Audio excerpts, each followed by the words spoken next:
Social മീഡിയയിൽ വളരെ ഹൃദയഭേദകമായ ഒരു കാഴ്ചയാണ് പ്രചരിക്കുന്നത്.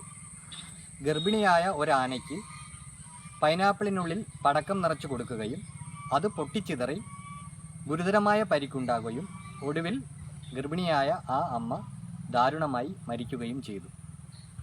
ഇതുപോലെ ഈയടുത്ത് ഗർഭിണിയായ ഒരു പൂച്ചയെ കെട്ടിത്തൂക്കി കൊന്ന വാർത്തയും നമ്മൾ കണ്ടിരുന്നു. ഈ വാർത്തകൾ കേൾക്കുമ്പോൾ നമ്മൾ വളരെ രോഷത്തോടെയാണ് പ്രതികരിക്കുന്നത്. സമൂഹ മാധ്യമങ്ങളിൽ ഒരുപാട് ആൾക്കാർ ഈ ക്രൂരത ചെയ്തവർക്കെതിരെ വളരെ രോഷത്തോടെയാണ് പ്രതികരിക്കുന്നത്. പക്ഷെ നിങ്ങൾ ഓരോരുത്തരും മൃഗോൽപ്പന്നങ്ങൾ ഉപയോഗിക്കുമ്പോൾ ഇത്തരം ക്രൂരതകൾ തന്നെയാണ് ചെയ്യുന്നത്.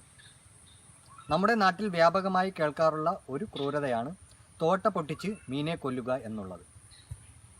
ഈ ആനയ്ക്കും പൂച്ചയ്ക്കുമെതിരെ പ്രതികരിക്കുന്നവർ, അല്ലെങ്കിൽ ആനയ്ക്കും പൂച്ചയ്ക്കുമെതിരെ നടത്തിയ ക്രൂരതയ്ക്കെതിരെ പ്രതികരിക്കുന്നവർ തന്നെയാണ് ഈ മീനിനെ വളരെ ക്രൂരമായി കൊല്ലുന്ന പ്രവൃത്തിയിൽ ഏർപ്പെടുന്നത്.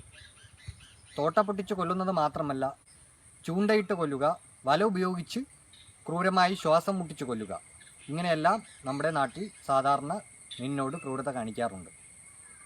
ഇനി മുട്ട വ്യവസായത്തിൽ ജനിച്ചുടനെ ആൺകുഞ്ഞുങ്ങളെ ജീവനോടെ അരച്ചു കൊല്ലുകയോ കത്തിച്ചു കൊല്ലുകയോ ശ്വാസം മുട്ടിച്ചു കൊല്ലുകയോ ചവിട്ടി അരച്ചു കൊല്ലുകയോ ജീവനോടെ കുളത്തിലോട്ട് മീനിന് ആഹാരമാക്കാനായിട്ട് എറിഞ്ഞു കൊടുക്കുകയോ ചെയ്യാറാണ് പതിവ്. അപ്പോൾ നമ്മൾ ഓരോരുത്തരും മുട്ട ഉപയോഗിക്കുമ്പോൾ ഇത്തരം ക്രൂരതയുടെ ഭാഗമാവുകയാണ്.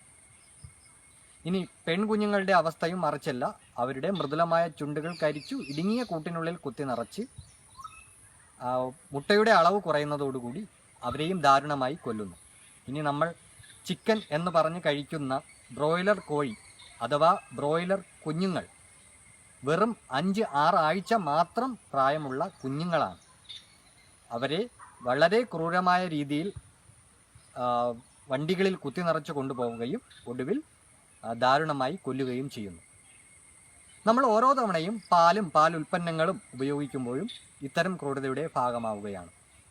സ്വന്തം കുഞ്ഞിന് അവകാശപ്പെട്ട പാൽ നമ്മൾ മോഷ്ടിച്ചു കുടിക്കുകയും വർഷാവർഷം അമ്മ പശുവിനെയോ എരുമയെയോ ആർട്ടിഫിഷ്യൽ ഇൻസെമിനേഷൻ വഴി ഗർഭിണിയാക്കുകയും ആൺകുഞ്ഞുങ്ങളെ അമ്മയുടെ അടുത്തു നിന്നും മാറ്റി കൊല്ലാൻ കൊടുക്കുന്നു. പെൺകുഞ്ഞുങ്ങളുടെ അവസ്ഥയും മറിച്ചല്ല. അമ്മയുടെ അതേ അവസ്ഥ തന്നെയാണ് പെൺകുഞ്ഞുങ്ങൾക്ക്. ഈ കുഞ്ഞുങ്ങളെ കൊല്ലാൻ കൊണ്ടുപോകുന്ന കാഴ്ച വളരെ ഹൃദയഭേദകമാണ്. വണ്ടികളിൽ കുത്തി നിറച്ച്, ചാക്കുകളിൽ കുത്തി നിറച്ച്, ആഹാരവും വെള്ളവും ഇല്ലാതെ ശ്വാസം മുട്ടിച്ച് പല കുഞ്ഞുങ്ങളും മരിച്ച അവസ്ഥയിലായിരിക്കും. ഈ അവസ്ഥയിലാണ് ഈ എരുമക്കുഞ്ഞുങ്ങളെ അല്ലെങ്കിൽ ഈ പറയുന്ന പശുക്കുഞ്ഞുങ്ങളെ കൊല്ലാനായി കൊണ്ടുപോകുന്നത്. അമ്മ പശുവിൻ്റെയും എരുമയുടെയും അവസ്ഥയും മറിച്ചല്ല. പാലിൻ്റെ അളവ് കുറയുന്നതോടുകൂടി ഇവരെയും കൊല്ലാനായി കൊണ്ടുപോവുകയാണ് പതിവ്.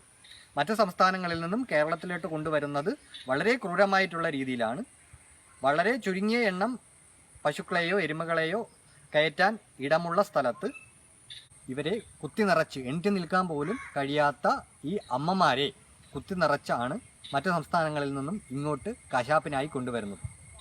വണ്ടിയിൽ കിടന്നുറങ്ങാതിരിക്കാൻ വേണ്ടി ഇവരുടെ കണ്ണുകളിൽ പച്ചമുളക് കീറി കൺപോളയ്ക്കുള്ളിലോട്ട് ഇറക്കി വയ്ക്കുകയും ചെയ്യാറുണ്ട്. അങ്ങനെ എത്രയോ ദിവസം ആഹാരവും വെള്ളവും ഇല്ലാതെ വളരെ ഇടുങ്ങിയ വണ്ടിക്കുള്ളിൽ ശ്വാസം മുട്ടിച്ചാണ് ഈ പറയുന്ന അമ്മമാരെ ഇങ്ങോട്ട് കൊണ്ടുവന്ന് അവസാനം ചുറ്റുകടിച്ചോ കത്തിക്കിരയാക്കുകയോ ചെയ്യുന്നത്.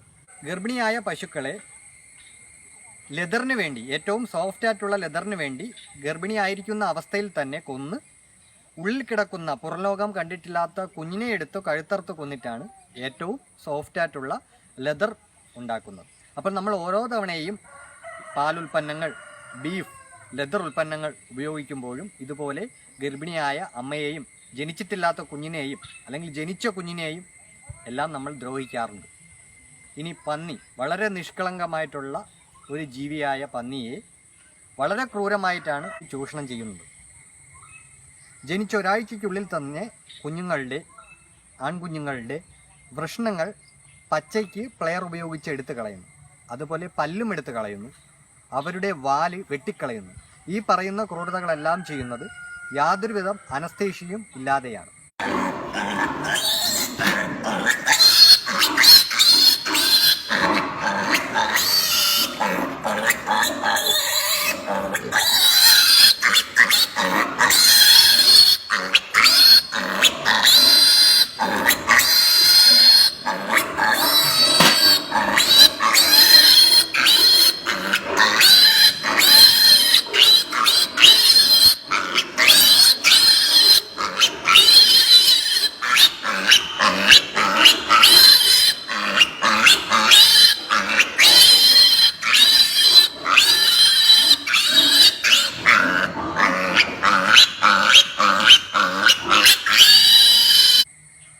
അമ്മയ്ക്ക് ഈ ക്രൂരതകൾ കണ്ട് കരയുക, നിലവിളിക്കുകയല്ലാതെ വേറൊരു നിവൃത്തിയുമില്ല.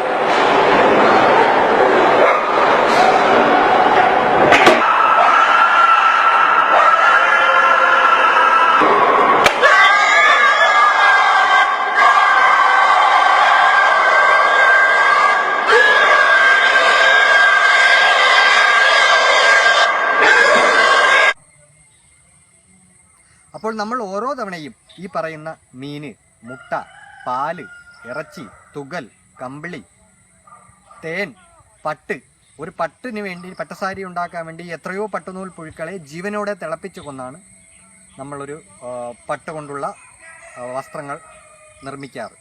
അപ്പോൾ ഈ പറയുന്ന മൃഗോൽപ്പന്നങ്ങളെല്ലാം ഉപയോഗിക്കുമ്പോൾ ഇതേപോലെയുള്ള ഗർഭിണിയായ അമ്മയെയും ജനിച്ചിട്ടില്ലാത്ത കുഞ്ഞുങ്ങളെയും ഒക്കെ ചൂഷണം ചെയ്ത് തന്നെയാണ് ഉണ്ടാക്കാറ്. അപ്പോൾ ഈ ആനയുടെയും പൂച്ചയുടെയും പട്ടിയുടെയും കാര്യത്തിൽ കാണിക്കുന്ന രോഷം എന്തുകൊണ്ട് നിങ്ങൾ ഈ പറയുന്ന മൃഗങ്ങളുടെ കാര്യത്തിൽ കാണിക്കുന്നില്ല? അപ്പോൾ നമ്മൾ പാകമല്ലാത്ത ക്രൂരതയ്ക്കെതിരെ പ്രതികരിക്കാൻ വളരെ എളുപ്പമാണ്. പട്ടിയെയും പൂച്ചയെയും ആനയെയും ഒന്നും നമ്മൾ കഴിക്കാൻ വേണ്ടിയിട്ടോ അല്ലെ പാലിന് വേണ്ടിയിട്ടോ ഒന്നും ചൂഷണം ചെയ്യുന്നില്ല. അപ്പോൾ അതുകൊണ്ട് അത്തരം ജീവികൾക്ക് നേരെ എന്തെങ്കിലും ക്രൂരതകൾ നടന്നാൽ അതിനെതിരെ നമ്മൾ പ്രതിഷേധിക്കുകയും അതേസമയം അത്തരത്തിലുള്ള ക്രൂരതകൾ ഈ പറയുന്ന ഇറച്ചിക്കും പാലിനും എല്ലാം ഉപയോഗിക്കുന്ന ജീവികൾക്ക് നേരെ നടക്കുമ്പോൾ അതിനു നേരെ കണ്ണടയ്ക്കുകയും അല്ലെങ്കിൽ അത് ചൂണ്ടിക്കാണിക്കുന്ന ആൾക്കാരെ പരിഹസിക്കുകയും ചെയ്യുകയാണ് നമ്മുടെ സമൂഹത്തിൽ കാണുന്നത്. അപ്പോൾ നിങ്ങൾ ഓരോരുത്തരും ഈ കാണിക്കുന്ന രോഷത്തിൽ എന്തെങ്കിലും ആത്മാർത്ഥതയുണ്ടെങ്കിൽ ഇന്ന് തന്നെ മിണ്ടാപ്രാണികളെ ചൂഷണം ചെയ്യുന്ന പ്രവർത്തികളിൽ ഏർപ്പെടാതിരിക്കൂ, അല്ലെങ്കിൽ അത്തരം വസ്തുക്കൾ ഉപയോഗിക്കാതിരിക്കൂ. ഇറച്ചി, മീൻ, മുട്ട, പാൽ, തുകൽ, കമ്പിളി, പട്ട് അല്ലെ മൃഗങ്ങളെ എൻ്റർടൈൻമെൻറ്റിന് വേണ്ടി ഉപയോഗിക്കുക. അങ്ങനെ എല്ലാ തരത്തിലുള്ള ചൂഷണത്തിൽ നിന്നും ഇന്ന് തന്നെ മാറൂ, ഇന്ന് തന്നെ വീഗനായി മാറൂ. നന്ദി.